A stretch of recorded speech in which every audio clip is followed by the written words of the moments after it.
Eu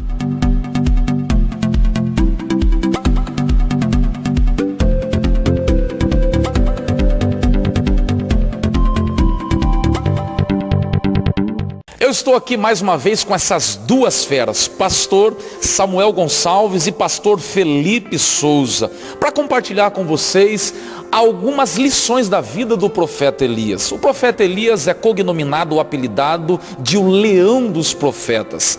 A sua participação nas páginas do Antigo Testamento e do Novo Testamento foi fundamental.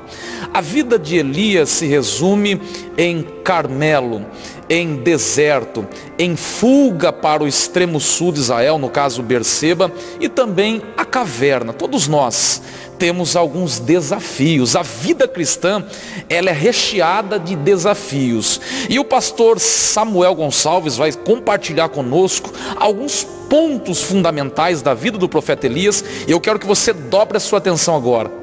Sabe, amigos, a história desse profeta, do profeta Elias, é muito interessante de se estudar, de se entender, porque nesse capítulo 19 de 1 Reis, a gente vai ter pelo menos duas lições no começo do capítulo. E quais elas? É interessante que você vai perceber que o profeta está sendo ameaçado por uma mulher que todos nós conhecemos, Jezabel, mas ele não está sendo ameaçado por qualquer coisa. Ele está sendo ameaçado porque outrora ele havia feito a vontade de Deus, havia enfrentado profetas de deuses que não existem.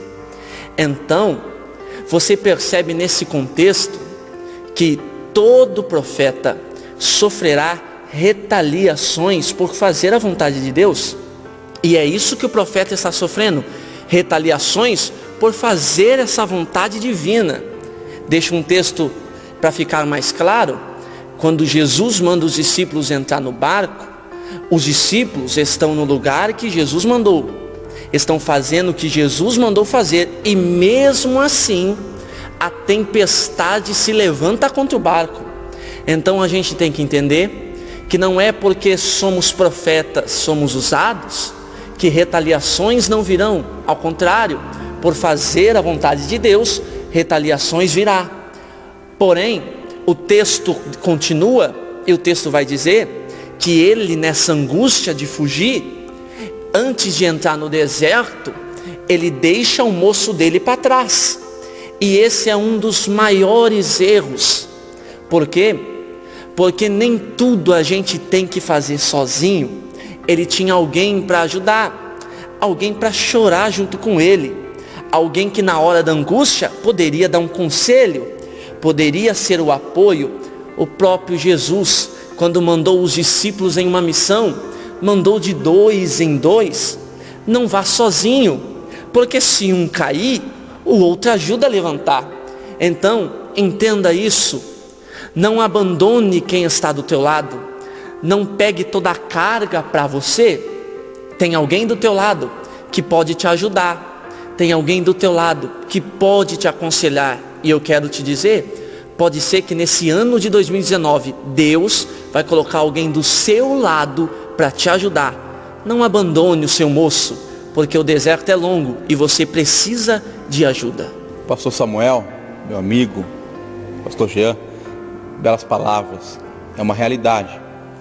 Permita-me continuar no ponto de vista interessante.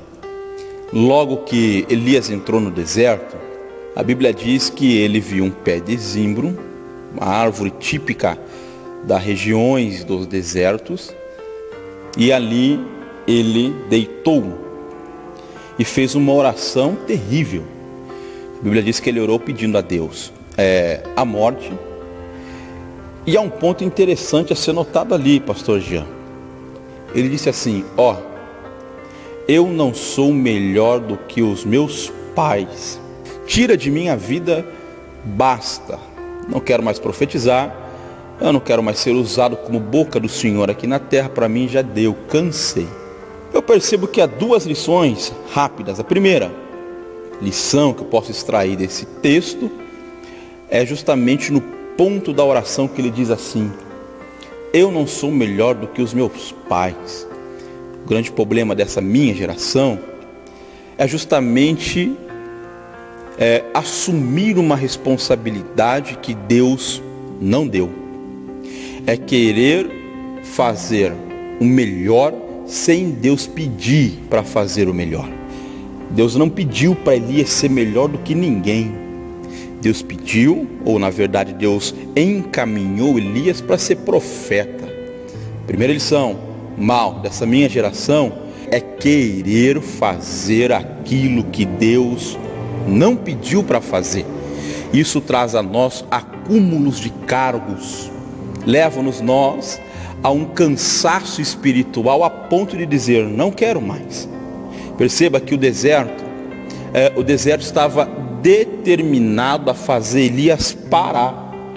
Porém o deserto não conseguiu tirar de Deus a vontade de fazer Elias continuar.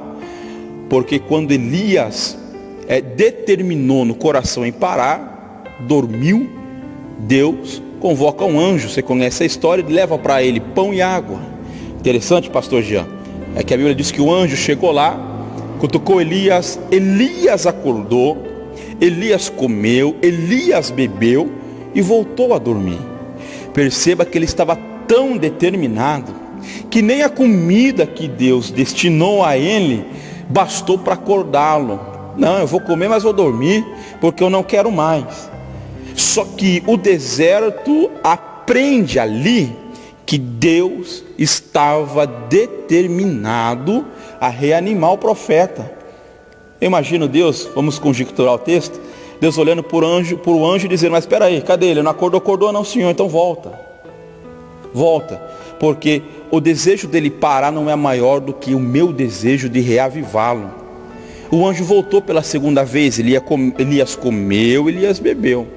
Eu vou aplicar na sua vida. Nós três estamos aqui, não é para julgar você não. Eu não conheço a sua história, eu não conheço o peso e o encargo ministerial. Eu também não sei há quanto tempo você está no pé desse zimbro, deitado, desanimado. Mas na verdade é que Deus não vai desistir da sua chamada. Deus não desistiu de Elias, porque Deus sabia que Elias tinha um propósito a cumprir lá na frente. Ou seja, Deus não precisa de mim para nada. Na verdade, é nós que precisamos de Deus. Mas a misericórdia de Deus é tão grande que me coloca numa condição de ser usado por Ele. Não entendi, vou interpretar para você, dar um glória aí do outro lado, né? Você precisa entender que você é uma arma, é uma fonte de Deus. Você é um recurso de Deus para mudar a história de alguém lá na frente. Por isso, coma do pão, beba da água. O deserto não é maior do que a determinação de Deus na sua história. Eu encerro esse vídeo lembrando você que no versículo 9 do capítulo 19 de 1 Reis, Elias entrou na caverna. Mas Deus tratou com o profeta, dizendo a ele, o que fazes aqui, Elias? Preste atenção nos detalhes. O que fazes aqui, Elias? Ou seja, Deus estava com o profeta dentro da caverna. Não é porque você abandonou a casa do Senhor, não é porque a angústia abraçou a sua alma que Deus te esqueceu. Ele está contigo na depressão, na bonança, Ele está contigo em toda e qualquer situação. Ele é o teu Senhor, Ele te espera. Por quê? Porque o teu caminho será sobremodo longo. Deus te abençoe, eu te aguardo no próximo vídeo. E se você é novo aqui no canal e ainda não se inscreveu, se inscreva agora. Deixe o seu like, compartilhe com seus amigos este conteúdo. Até breve.